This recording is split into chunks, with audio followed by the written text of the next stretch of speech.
Hello there! Welcome back to my channel.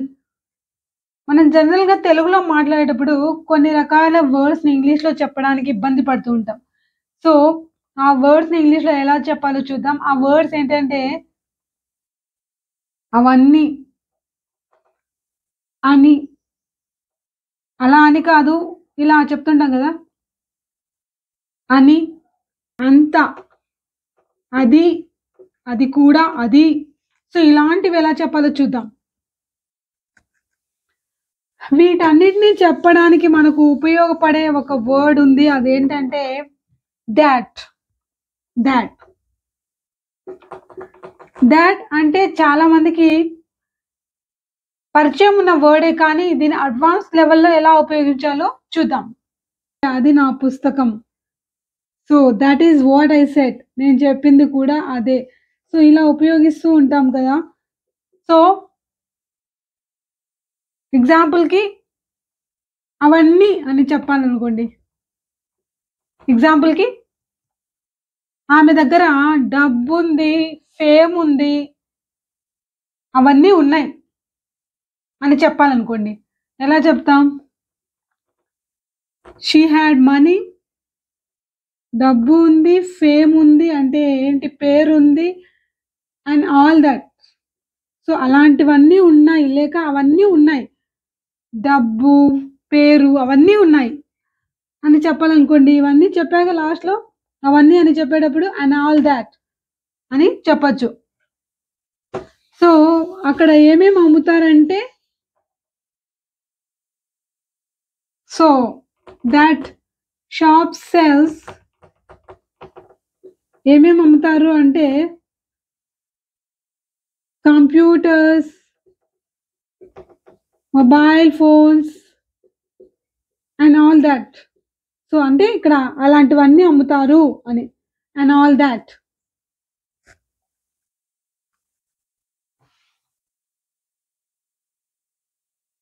That shop sales computers, mobiles and all thought. ఆ షాప్‌లో ఇవన్నీ దొరుకుతాయి. లేదు you can get computers, mobiles and all thought.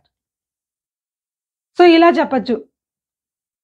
ఇక్కడ and all thought అంటే అలాంటివన్నీ లేదా అవన్నీ అని అర్థం అన్నమాట. సో, జనరల్‌గా మనం అని చెప్తుంటాం తెలుగులో మాట్లాడేటప్పుడు. అలా అని కాదు, నేను హ్యాపీగా లేనని కాదు. It's not it's not thought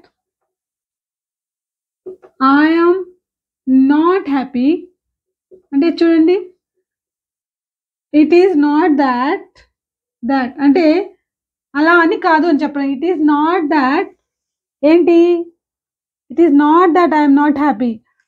నేను హ్యాపీగా లేనని కాదు. But it is thought I am a little uncomfortable. I am a little uncomfortable. So, ఇలా చెప్పొచ్చు. So, it is not thought I am not happy. It is thought I am a little uncomfortable. So, అలా అని కాదు. ఎలా అని కాదు, నేను హ్యాపీగా లేనని కాదు, కొంచెం అన్‌కంఫర్టబుల్‌గా ఉన్నాను అని. సో, ఇలా చెప్పడానికి మనం థాట్‌ని ఉపయోగించొచ్చు. సో, అది అని చెప్పాలనుకోండి. అది అంటే అది కూడా. అతను చాలా హెల్ప్‌ఫుల్. అది ఒక అబ్నార్మల్ లెవెల్‌కి. అంటే చాలా హెల్ప్‌ఫుల్ అతను. He is helpful and that two చూడండి థట్ టూ అది కూడా అంటే అది that two and degree. That two and abnormal degree. అంటే ఏంటి? అబ్నార్మల్ డిగ్రీ అంటే ఏంటి? ఆ అబ్నార్మల్ లెవెల్ అన్నమాట. అది కూడా ఒక అబ్నార్మల్ లెవెల్‌కి అతను హెల్ప్‌ఫుల్ అంటే చాలా హెల్ప్‌ఫుల్. అవసరానికి మించి హెల్ప్‌ఫుల్. థట్ టూ అది కూడా అది అని చెప్పాలనుకోండి. ఇలా చెప్పొచ్చు. So, he is naughty and that to and unbearable extent అంటే తట్టుకోలేనంత నాటి అల్లరి అని. సో మరి అంత అని చెప్పాలనుకోండి ఎలా చెప్పాలి? అది అంత తేలికేం కాదు అని చెప్పాలనుకోండి, it is not that easy. So ఇక్కడ దాట్ ఈజీ అంటే ఏంటి? అంత తేలికేం కాదు అని చెప్పడానికి మనం చెప్తామన్నమాట. It is not that easy, it is not that difficult. అది అంత కష్టమేం కాదు.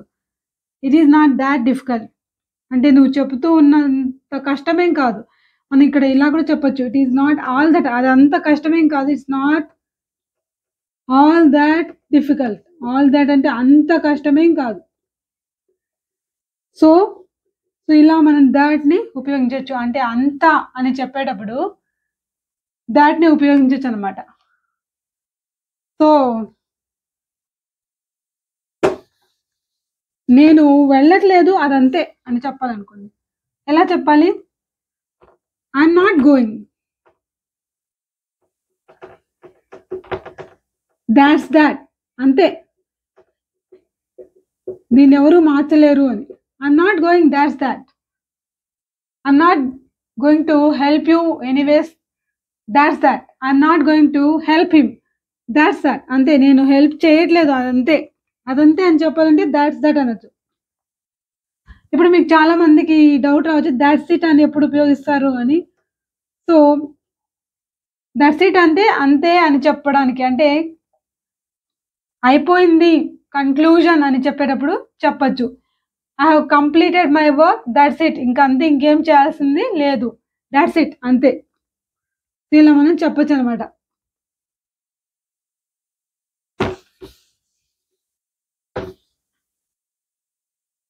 సో అందుకు కాదు అందుకే అని చెప్పాలన్నా మనం దాట్ని ఉపయోగించవచ్చు. సో అందుకు కాదు నన్ను పిలిచింది, that's not why I called you. అందుకు కాదు, దట్స్ నాట్ వై, అందుకు కాదు, అందుకే పిలిచింది అంటే that is why I called you, that is why I called you. లేదు ఫోన్ చేసింది అందుకే. సో ఇలా చెప్పచ్చు.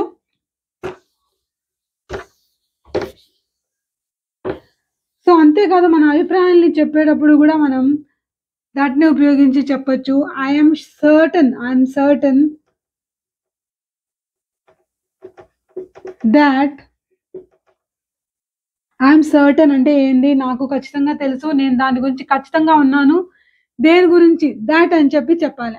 She will not come, she won't come. ఆమె రాదు, దాని గురించి నాకు ఖచ్చితంగా తెలుసు, దాని గురించి నేను ష్యూర్గా ఉన్నాను. ఐఎమ్ ష్యూర్ అనే అర్థం. I'm certain that she won't come, డెఫినెట్గా నాకు తెలుసు. సర్టన్ దాట్, దట్ వాట్ ఏంటి అనేది ఇక్కడ చెప్పాలి. She won't come. I'm certain that it is true, అదే నిజం అనేది నాకు ఖచ్చితంగా తెలుసు, దాని గురించి నేను ఖచ్చితంగా ఉన్నాను. I'm certain that, I'm sure that. So ఆమె హ్యాపీగా లేదు, షీఈ్ అన్హ్యాపీ దాట్ అని చెప్పి ఎందుకు అని చెప్పాలి. She's unhappy that she didn't get the job, job రాలేదు అని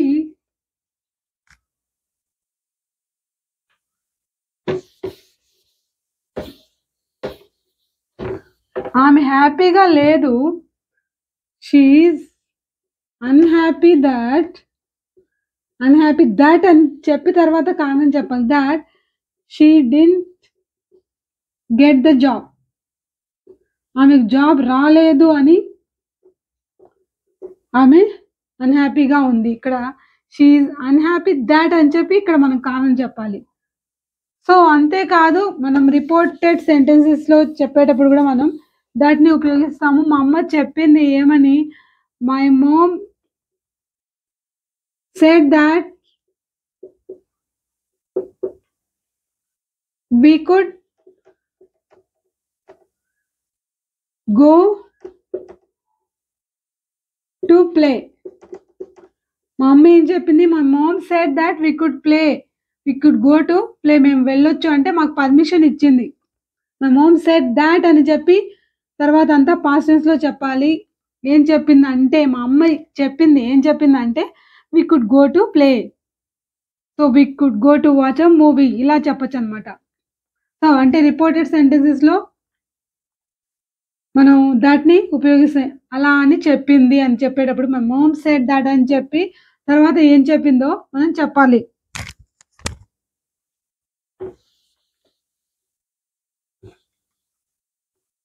మనం ఇన్ని రకాలుగా ఉపయోగించొచ్చు. మీకు ఇంకా ఈ టాపిక్ గురించి కావాలనుకుంటే పోయే వీడియోలో మనం డిస్కస్ చేద్దాం. సో ఈ టాపిక్ నచ్చితే హెల్ప్‌ఫుల్ అనిపిస్తే లైక్ చేయండి. Thanks for watching.